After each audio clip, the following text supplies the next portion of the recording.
9 तारखेला इचलकरंजी महानगरपालिका जी स्थापित झाल्यानंतरची पहिली महानगरपालिकेचं सभागृह फॉर्म झालं, त्याचा महापौर उपमहापौराची निवडणूक आहे। उमेदवारी अर्ज भरण्याची मुदत 29 ते 6 आज शेवटचा दिवस आहे। आज संध्याकाळी 5 वाजेपर्यंत महापौर उपमहापौर अर्ज भरल्यानंतर 9 तारखेला सभेच्या सुरुवातीला जर कोणाला मागे घ्यायचं असेल तर मागे घ्यायला परवानगी असते आणि मग निवडणूक प्रक्रिया सुरू होते। मी आपल्या माध्यमातून इथे जी सध्याच्या स्थितीत तिथे प्रशासक आहे, मी तुमच्या माध्यमातून विरोधकांना आवाहन करतो, अगदी स्पेसिफिक बाय नेम आवाहन करतो। त्यांचे प्रमुख मदन कारंडेंना आवाहन करतो आणि तुम्ही म्हणाल की तुमचे मित्र आहेत, तुम्ही बाहेर पडल्यानंतर फोनही करतो, ते घरी आहे म्हटलं तर घरी पण जातो। पण स्वर्गीय अजितदादा जाण्याच्या पार्श्वभूमीवर सगळ्याच ठिकाणी निवडणुका बिनविरोध होत आहेत। पिंपरीचा महापौर निवडणूक आज आहे, पण फॉर्म भरतानाच विरोधकांनी न भरल्यामुळे तिथला महापौर बिनविरोध झाला। सांगलीचा महापौराची निवडणूक 10ला आहे, पण उमेदवारी अर्ज भरण्याच्या दिवशीच कोणी भरले नाही, त्यामुळे BJPचा धीरज सूर्यवंशी महापौर म्हणून बिनविरोध घोषित झाला। कोल्हापूरला मी सतेज पाटील उर्फ बंटी पाटील यांना सारखं आवाहन करतो आहे की तुम्ही ते प्रभारी पण आहेत पुण्याचे, पुणे आणि कोल्हापूरला बिनविरोध करा। तसं मी ते मदन कारंडेंनाही तुमच्या माध्यमातून आवाहन करेन की निवडणूक बिनविरोध व्हावी। विकास कामामध्ये सगळे एकत्र काम करू, विकास कामांमध्ये थोडं झुकतं मापी देऊ। आमची पद्धत अशी आहे की आमच्याकडे आम्ही कोर कमिटी म्हणून नावं सुचवतो। शिवसेनेचे रवीजी पण बरोबर आहेत। नावं सुचवल्यानंतर आमची कोर कमिटी जी 7 जणांची आहे ती राज्यातल्या अगदी विधानसभेचे उमेदवार, मग उद्या मंत्रिपदं, महापौर, स्थायी सगळं 7 जणं बसून आम्ही ठरवतो। कधी कधी आम्ही ऑनलाईन एकत्र येतो, पण 2 जणं मात्र समोरासमोर बसतात, देवेंद्रजी राज्याचे माननीय मुख्यमंत्री महोदय आणि रवीजी चव्हाण जे राज्याचे अध्यक्ष आहेत। तर त्यांनी कोर कमिटीने पाठवलेल्या 5 नावामधून महापौर म्हणून श्री उदय आनंदा धातुंडे यांचं नाव फायनल केलं, जे आता मी नगरसेवकांच्या बैठकीत घोषित केलं, आणि उपमहापौर म्हणून अनिल कुमार देवकरण डाळ्या अशी 2 नावं मुख्यमंत्री महोदय आणि राज्याचे अध्यक्ष रवीजी चव्हाण यांच्या परवानगीने घोषित केलेले आहेत। आणि पुन्हा एकदा मदन चाळकेंना आवाहन करतो आहे की आपण विकास कामामध्ये खूप तसं छोटं आहे आपलं इचलकरंजी, आपण हातात हात घालून काम केलं पाहिजे, त्यामुळे बिनविरोध व्हावी। पार्टी म्हणून काही संकेत आहेत, तर त्याच्यामध्ये जे फायनल झालं आहे तेच घोषित करायचं।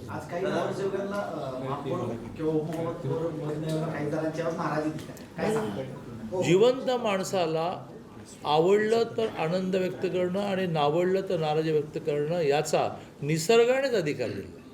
तुम्ही शरीराचा आतून अभ्यास केला तर त्या प्रत्येक इंद्रियाला काही काम जन्मताच दिलं आहे, तर त्यातलं जे मन आहे ते मन खट्टू झालं म्हणतो आपण, काही जण ते खट्टू झालं। दादा, महायुतीतील शिवसेना आणि राष्ट्रवादीचा काय घटक पक्षात सहभाग नाही, त्यांनाही आम्ही सत्तेमध्ये सहभागी करून घेऊ। महापौर उपमहापौर झाल्यानंतर लगेचच त्या समित्यांची नावं तयार करायची असतात। 9 तारखेला निवडणूक झाली की नवीन महापौराने एक GB महिन्यातून एकदाच होते, मग विशेष GB म्हणतात त्याला, तर ती त्याने कॉल करायची, तिथल्या कमिशनरचे अधिकार संपले। तर 9 तारखेलाच त्यांनी एक आठवड्याभरानंतरची एक स्पेशल GB कॉल करायला लागेल। त्याच्या 2 दिवस आधी सगळ्या समित्यांची नावं, त्या नावांना फार स्कोप नसतो, याचं कारण संख्याबळाप्रमाणे कोटा येतो। आता कोट्यातली नावं त्या गटनेत्याने द्यायची असतात, ती 2 दिवस आधी दिली की मग त्या दिवशी त्या स्पेशल GB दिवशी या सगळ्याच्या इलेक्शन्स होतात, म्हणजे स्थायी, महिला बालकल्याण, सामाजिक न्याय अशा सगळ्या होतात। हा टप्पा आहे। मग 1 महिन्याच्या आत पुन्हा एकदा नॉर्मल GBमध्ये कॉपची नावं द्यायची असतात। त्यामुळे वाक्य पूर्ण करतो, शिवसेना आणि राष्ट्रवादी यांना आम्ही सत्तेमध्ये सहभागी करून घेणार आहोत। म्हणजे काय द्यायचं, यावर्षी द्यायचं का पुढच्या वर्षी द्यायचं का 5 वर्ष द्यायचं।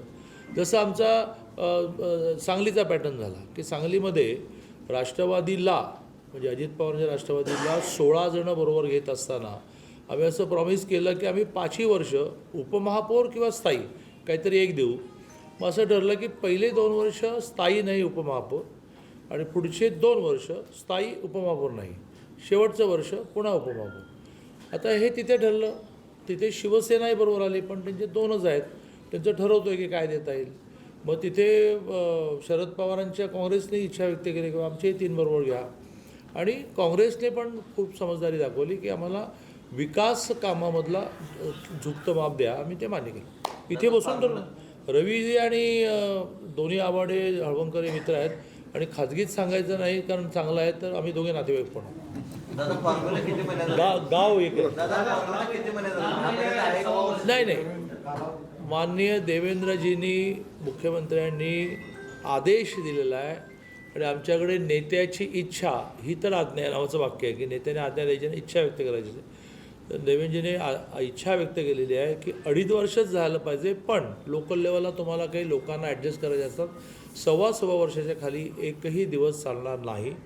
इवन कॉपच्या बाबतीमध्ये त्यांनी नवीन कायदा करून संख्या 5ची 10 केली, पण त्यातही अट घातली की 1-1 वर्षाचं कॉप करायचं नाही. त्यावर फक्त मी त्यांना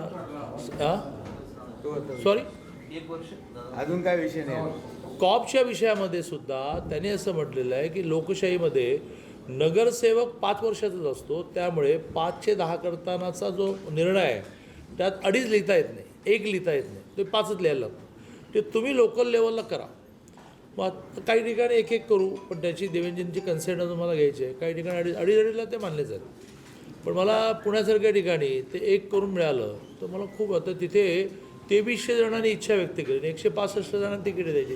काय काय झालं असेल माझ्या डोक्याचं, पण देवेंद्रजींच्या शब्दाबाहेर आम्ही नाही. हा शब्द तर पाळला की 1.25 वर्ष. हां दादा माझा प्रश्न असा आहे की आता जो फॉर्मल ठरवताना आव्हाडे गटाला काय राहणार आणि हळवंकर गटाला काय राहणार? आमच्याकडे गटबीट काय नसतं, एकच. नाही पण काय त्याच्यामध्ये आहे ना. तुम्हाला मी एक जुनी गंमत सांगतो एका वाक्यामध्ये.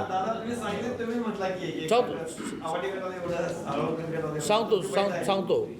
ज्या वेळेला 80 साली जनता पार्टी भंग झाली, भारतीय जनता पार्टी नव्याने फॉर्म झाली, 1 लाखाचं अधिवेशन झालं मुंबईमध्ये, त्यावेळेला पत्रकारांनी अटलजींना हा प्रश्न विचारला की अटलजी तुमच्या पक्षामध्ये गट किती आहेत? तर ते असं म्हणाले की आमच्या पक्षामध्ये 2 गट आहेत. एक अटलजी गट ज्याचं नेतृत्व अडवाणी करतात, एक अडवाणी गट त्याचं नेतृत्व अटलजी करतात. तसं आमच्याकडे हळवंकर आणि हे 2 गट आहेत, पण ते एकमेकाचं नेतृत्व करतात. महापौर निवडताना आपण जे निकष लावले ते नेमका क्रायटेरिया कसा ठरवला? ते असं कसं सांगता येईल? नाही, त्याची खूप चर्चा होती. ऐतिहासिक आहे दादा, पहिलं महापौर पद आहे. बरं चला, तुम्हाला हवं असेल, आता मी तुम्हाला सांगलीचं उदाहरण देतो. सांगलीमध्ये तुमच्यासारख्याच पत्रकारांनी मला प्रश्न विचारला घोषणा झाल्यानंतर की तुम्ही मागच्या वेळेलाही धीरज सूर्यवंशीला महापौरपद दिलं, तो पडला, बंड झालं ना, 7 जण बाहेर पडली. मग तुम्ही जिद्दीने जरी महापौर राष्ट्रपतीचा होता तरी स्थायी BJPचा करून दाखवला, तो धीरजलाच केलं, पुन्हा महापौरचा कॅन्डिडेट दिला. तर म्हटलं हीच पार्टी हे करू शकते की जी पार्टी मनामध्ये शल्य असं शिल्लक ठेवते. तर देवेंद्रजींच्या मनामध्ये शल्य निर्माण झालं की 43 असताना 7 फुटल्यामुळे धीरज पडला, आता धीरजलाच करायचं, अशी ही पार्टी आहे. त्यामुळे निकष हे वेगवेगळ्या वेळेला वाटतात, पण कॉमन निकष काय, तर जो सगळ्यांशी संपर्क ठेवतो, ज्याला व्हिजन आहे काय करायचं, सारखं कोणती पंपिंग करायला नको.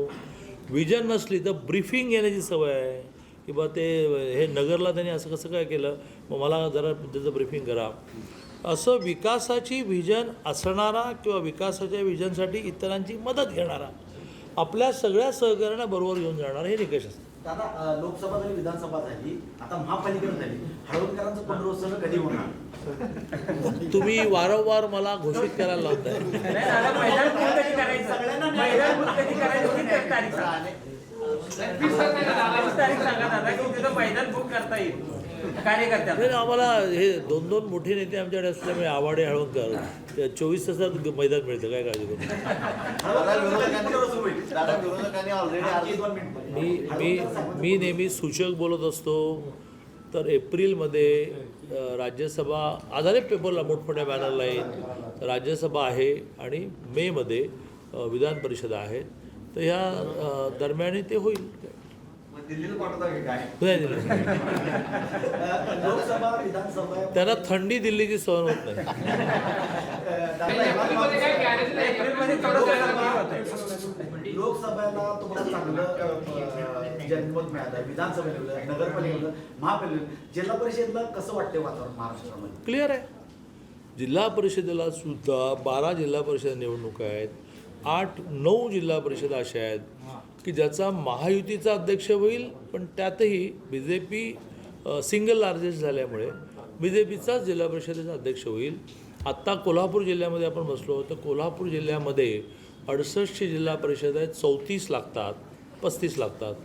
साधारणतः एक 27-28पर्यंत सर्वे दाखवतो आहे आणि तो पोलिसी रिपोर्ट जो असतो SID तो दाखवतो आहे आणि बाकीच्यांचे फिगर मी सांगत नाहीत. त्यामुळे आत्ताही सिंगल लार्जेस्ट BJP दाखवत आहे, पण युती म्हणून 45 दाखवत. मी कोणाकोणाचे किती सांगत नाही. 3400 अगेन्स्ट 45 दाखवत. Same about Sangli. काल मी 4 सभा जतमधले केलं, मग 4 सभा राहुलच्या आणि अळवणकरांच्या हातकणंगलेत केल्या. जो आता कोरोचीची सभा म्हणजे मला वाटलं की विधानसभेची सभा आहे की, मग तिकडे आमची संखची सभा अशीच झाली. संख बापरे, मी म्हटलं काय आता माणसांचं पूर झालेलं आहे. तर शेवटी आपल्या शरीराला सेन्सर असतात, ते सेन्स करतात. तर ते सेन्स असे करतात की लोकांनी डोक्यात ठेवलं आहे मोदी, बाकी गोष्ट नाही. विशेषतः काल परवा 2 मोठ्या घटना घडल्या ना. एक तर अमेरिकेने टॅरिफ 218 केलं आणि त्याचं शीर्षक तुम्हीच तयार केलं की अमेरिका भारतापुढे नमली. तर ही एक मोठी घटना झालेली आहे की ज्यामुळे लोकांना जो कॉन्फिडन्स आहे मोदीमध्ये तो आणखी वाढला. दादा विरोधकांनी अर्ज भरलेत आणि अजून पण त्यांचा आवाडे आणि हळवणकरांच्या गटाच्या नाराजीवर चमत्कार घडेल असा विश्वास आहे. दादा महापालिका आपली झाली. काय झालं एक मिनिट थांबा. मला कुठल्याही गोष्टीचं अर्धवट सोडणं आवडत नाही. चमत्कार आधी होत होते, आता ऑन स्पॉट डिस्क्वालिफिकेशनचा कायदा झाला. नंतर प्रोसिजर ऑन स्पॉट आहे. तो जो निवडणूक अधिकारी असतो कलेक्टर, इथला कोणा माहीत नाही, कोल्हापूरचा कलेक्टर आहे, कलेक्टर. तर त्यांना प्रोसिजर सांगतो की समजा 11 वाजता मस्टर ओपन होतं, त्यानंतर कोणाला आत यायला परवानगी नसते. 11 वाजता जो गैरहजर आहे, ट्रॅफिकमध्ये अडकला, तोही डिस्क्वालिफाय होतो फॉर युअर काइंड इन्फॉर्मेशन. दादा महापालिका आता झालेली आहे, इचलकरंजीचा पाण्याचा प्रश्न लवकर सुटेल का? आता महापौर तुमचा आहे, आमदार तुमचे, खासदार तुमचे. तुमच्या सगळ्यांच्या आशीर्वादामुळे चांगलं यश मिळालं, पण समजा नसतं मिळालं तरी पाण्याचा प्रश्न लवकर सोडवला असता.